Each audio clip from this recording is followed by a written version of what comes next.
Greetings, fellow humans, and welcome to another Tea with JD. This Tea with JD is brought to you by Tea Forte and the Green Peach Mango tea that I'm drinking right now. It's actually quite savory, quite fruity, although not appropriate for the temperature in Puerto Rico. It is hot. Let's not be specific on how hot, or it is hot as X or Y. Although let's just say it's hot and humid. It's like summer in Dagobah in Puerto Rico right now. Seriously, it's hot as heck. In this video is actually a tag from Anais Believes, a lovely YouTuber I just recently came in contact with. I actually had seen several comments in different videos, and I saw a couple of videos, and I'm like, wow, I hadn't checked this video out, so I'm gonna put the link. And if you like what you see, awesome. I think she's got an interesting channel, so cool people that we come in contact through our randomness, and I like that a lot. Adjusting this super high production by JD Estrada. Okay, so all about the reading tag is a tag with 11 questions about reading. So let's go into it. It's 11 questions, and I'm already a minute and a half into this. So first off, what do you look for when you pick up a book? Beautiful writing style, character-driven story, a plot-driven story. Although I do appreciate a beautiful writing style, to me the make or break always comes in plot and character. And I think character more because I've read familiar things that feel I'm not gonna say predictable or like I've read it before, but it's just something that I go, okay, I can relate to this. I've read something similar, but the characters are so well developed, or you can relate to them so much, or it's just written in a way that they really end up meaning something to you. That I think character takes the cake, and the pie, and the tea. Plot is very important to me as well, though, because I don't like things to be predictable. I like surprises, and I like, you show me what you have and be as random as reality. Sometimes, in so many fiction books, they're so predictable, and reality at all is predictable, really.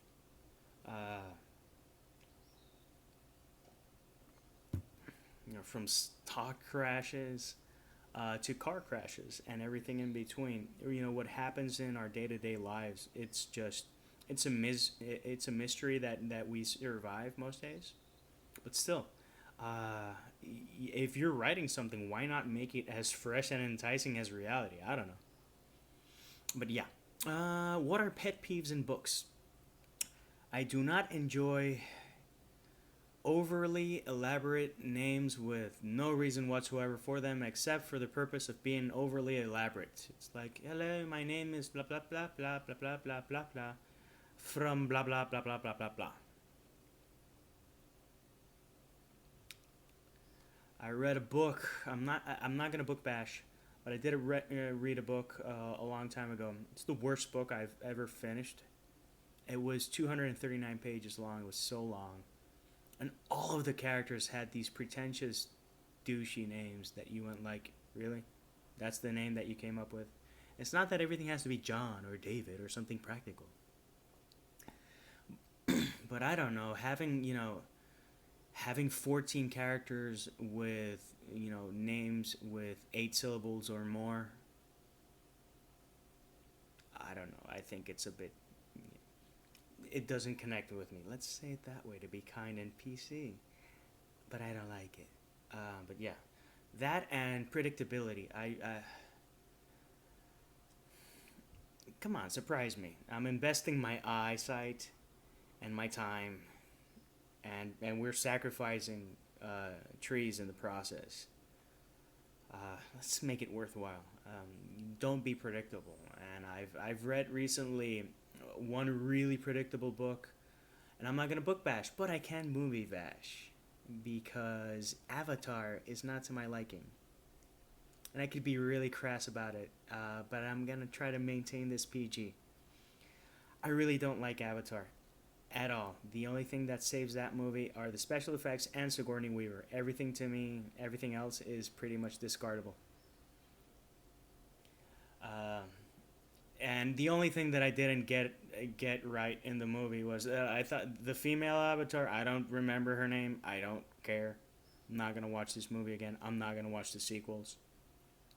Uh, Mr. Cameron should be very, very proud of the work of being a really, really derivative, unoriginal work because it's like Fern Gully meets The Last Samurai.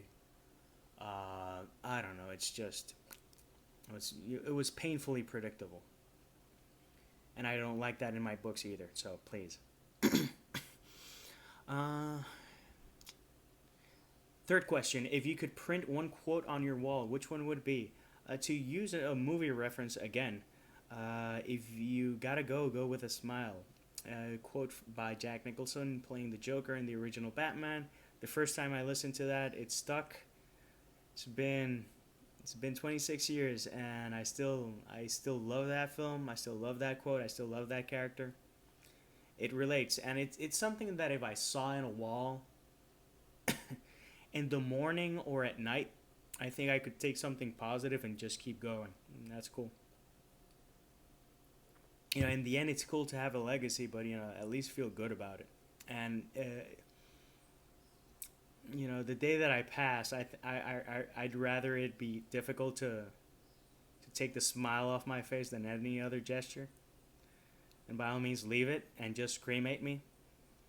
But still, I digress. Um, which genre would I like to explore more? Steampunk. I actually recently read a punkish book. It was more romance than steampunk. Wasn't to my liking. I was expecting a lot more steampunk. Got a romance book. To each their own. That wasn't my cup of tea. This is. But it is the genre that eludes me right now because I've asked a ton of people. And maybe I'm just not asking the right people or the right readers, but I would like to see something interesting because I hear the term steampunk and I think Final Fantasy, and I would love to read something on that vein because I think it's cool. But for now, no luck. Mm,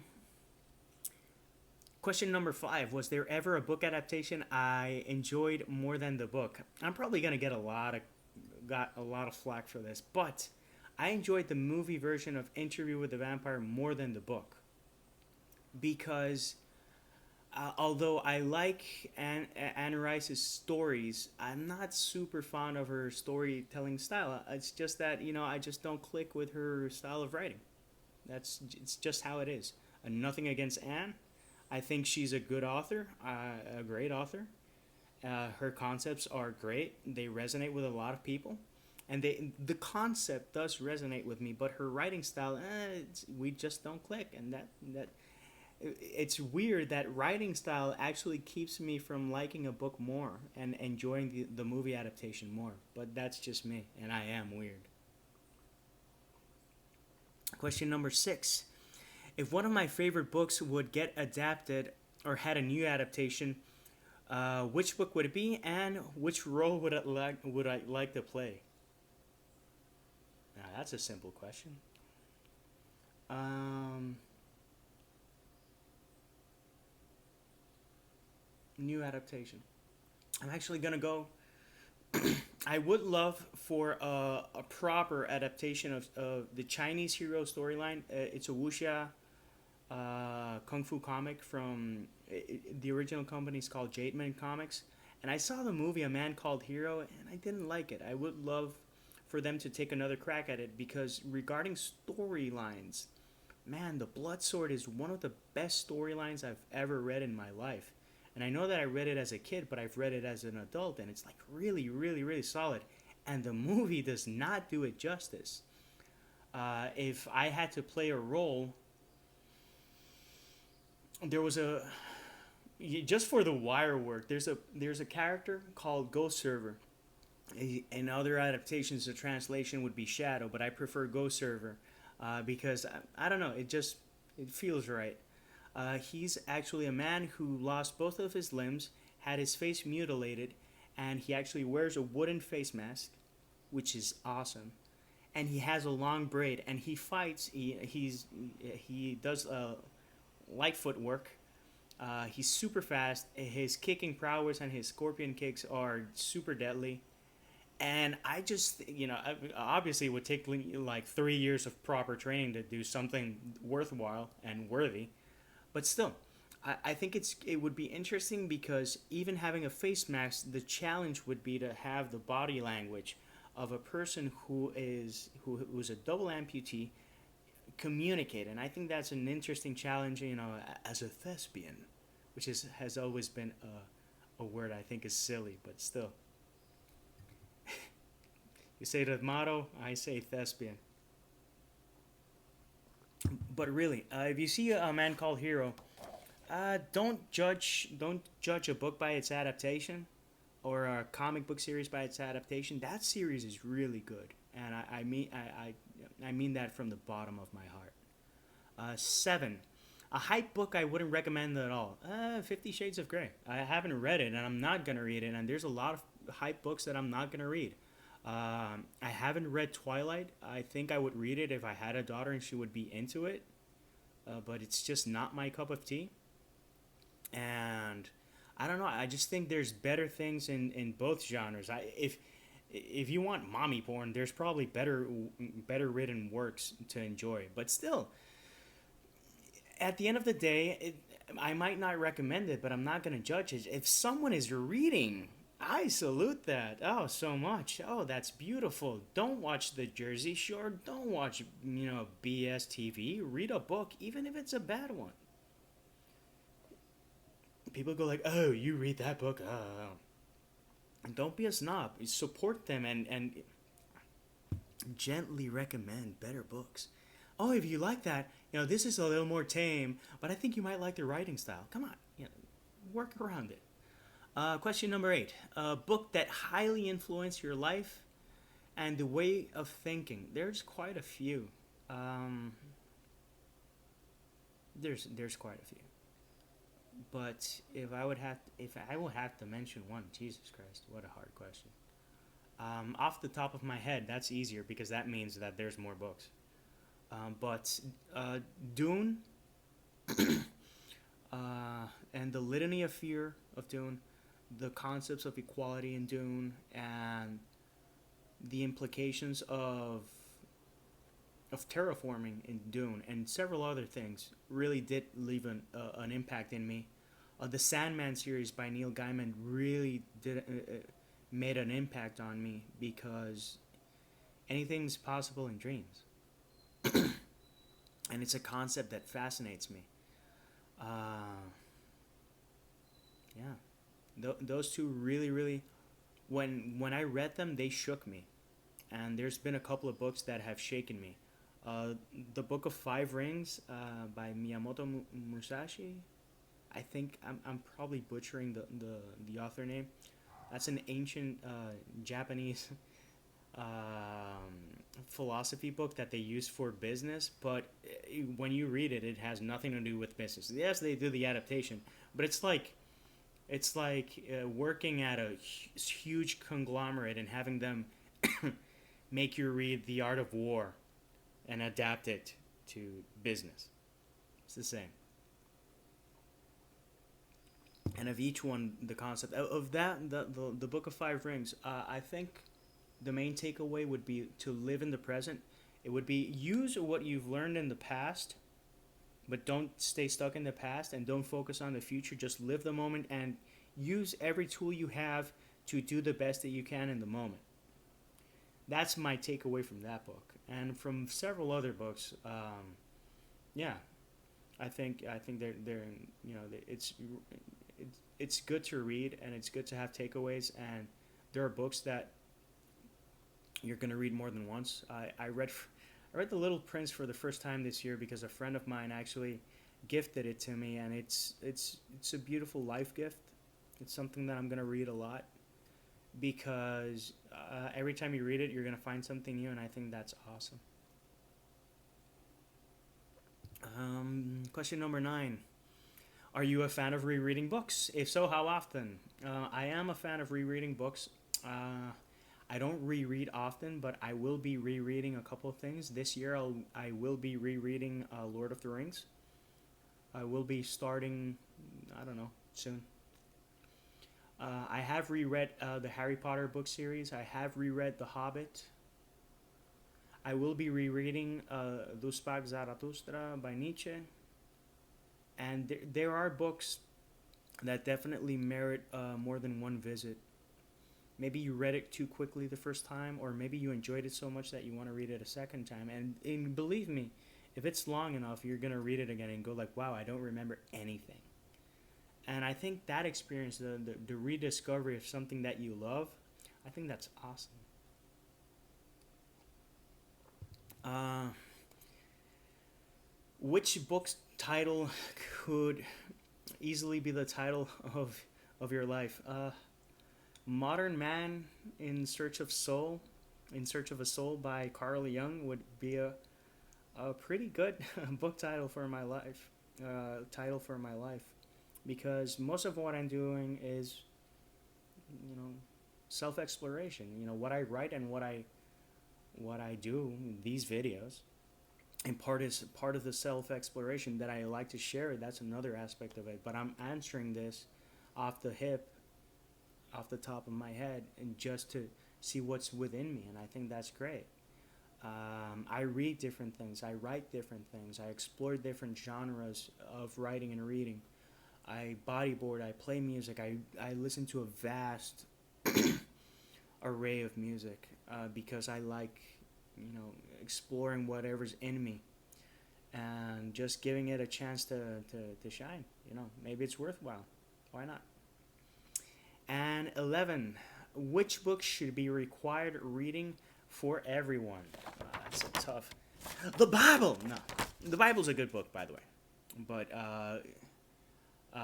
some people that only read the Bible and they get everything they need in life from the Bible, I think they're losing out, because Jesus was not one to limit himself, so I don't know why his disciples would do it.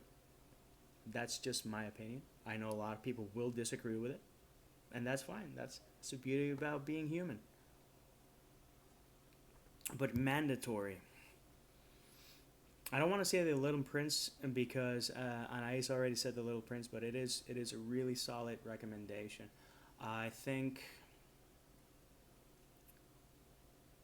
Dune would be a really good recommendation, although it's kind of heavy, so maybe something more accessible. I don't know.